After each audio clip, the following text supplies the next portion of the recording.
Good day everyone, so let's talk a bit about fields crafting versus theory crafting in Genshin Impact. Now, fields crafting actually refers to the fact that people give their opinions and recommendations on certain units or characters and so on based purely off of their own experimental gameplay, whereas theory crafting would refer to a much more formal system of actually doing mathematical calculations with certain assumptions, of course, and then sort of proving it via that mathematics. So what is sort of the implications of this? Well, in Genshin Impact, you'll very often hear that people will give you their opinions about characters. Let's say new character releases, you play a bit around with the character and so on, and then you start making conclusions. And obviously, and I'm also counting myself in this category, a lot of us are guilty of this, where we actually sort of give recommendation based off of our own personal experience, our own personal account, our own sort of personal build numbers, and as such it can be misleading if someone sort of listens to you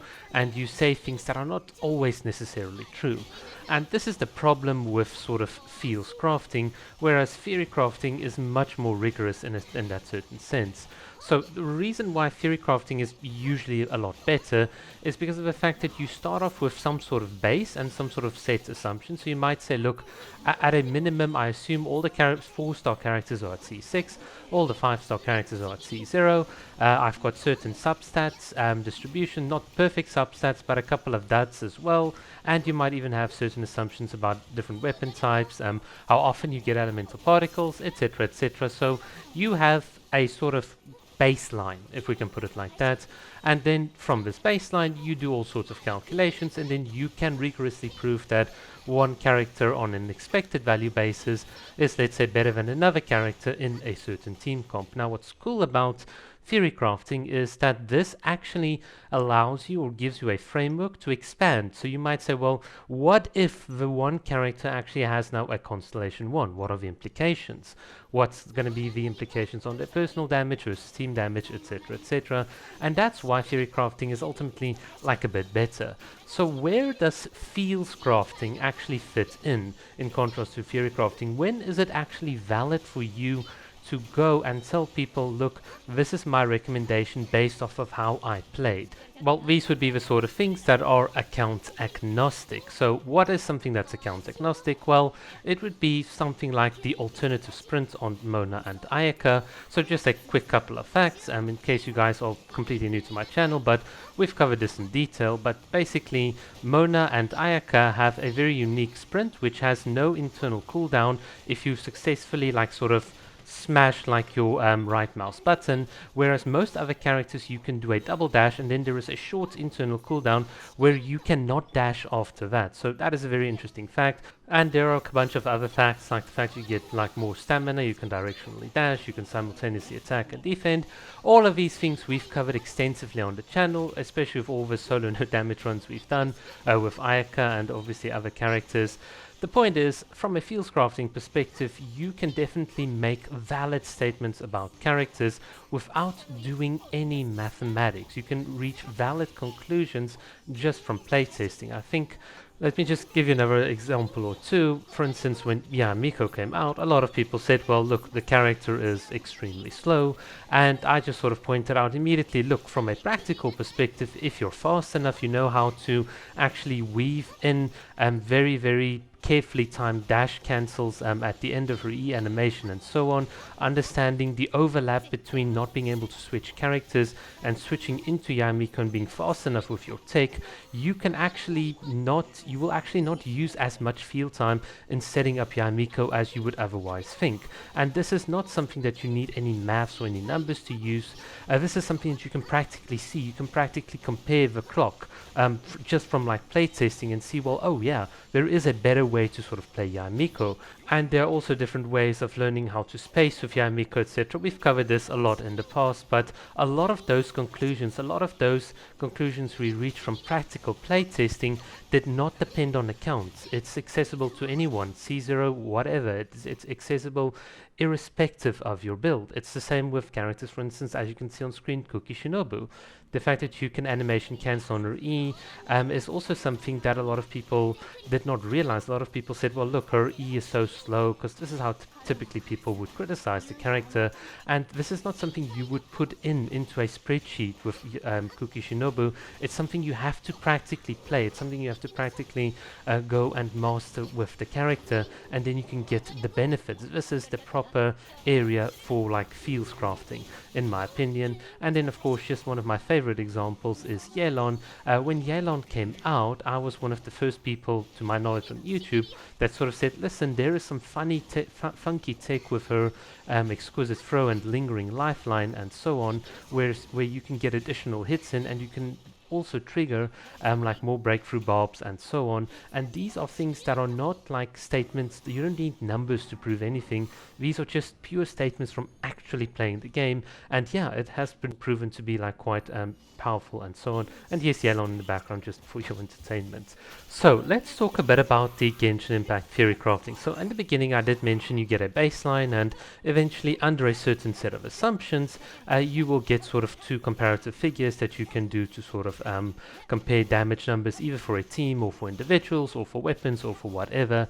Now I've got my own criticisms against Genshin Impact theory crafting, and a lot of it relates to the sort of mediocre or averageness of it, and in that the guys don't really take into account how you deal with the randomness of the game. So essentially what they give you is an expected value on a spreadsheet according to certain sort of standards that they've defined, but they do not give you a distribution, in other words a spread of damage outcomes, for instance, and how often you are likely to experience those outcomes. That is a distribution.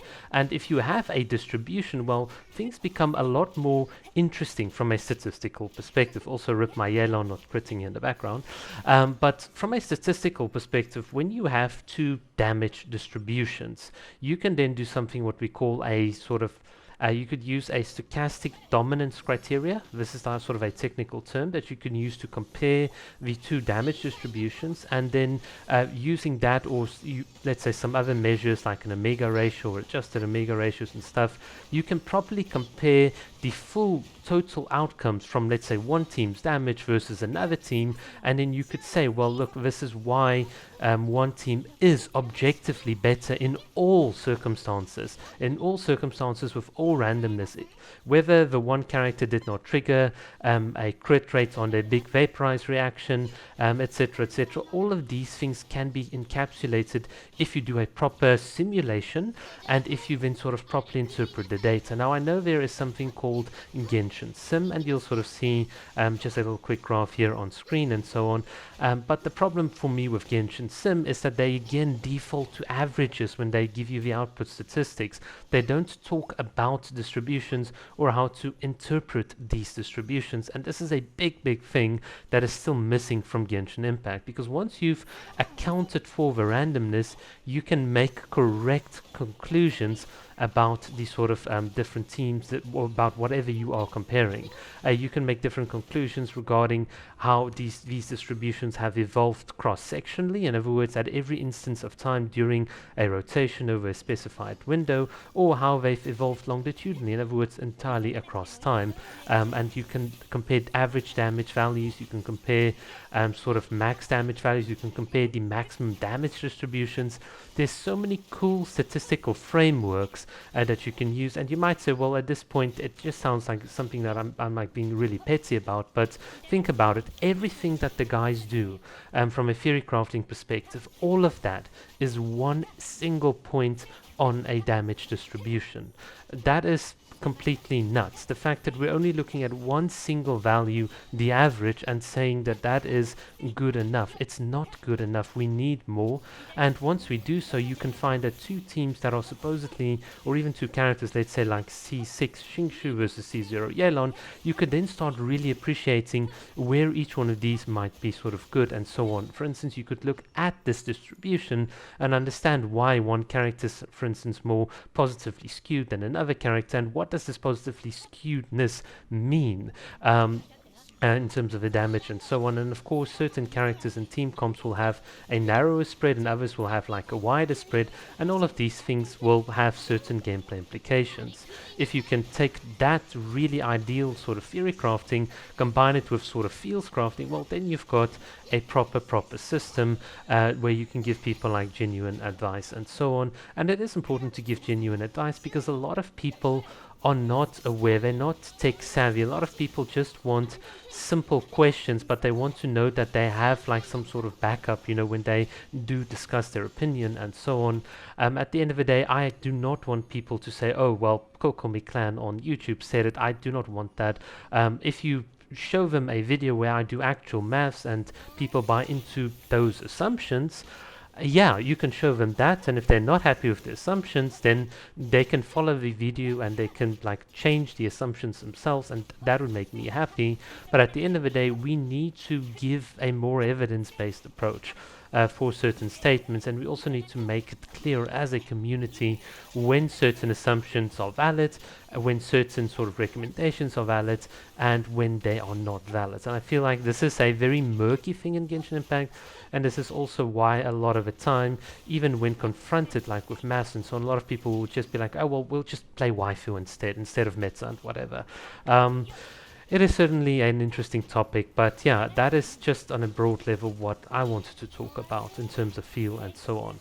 But yeah, that is it from my side. Thank you guys so much for watching, and let me know what your opinion is on all of this in the comment section, and whether you agree or disagree. Cheers.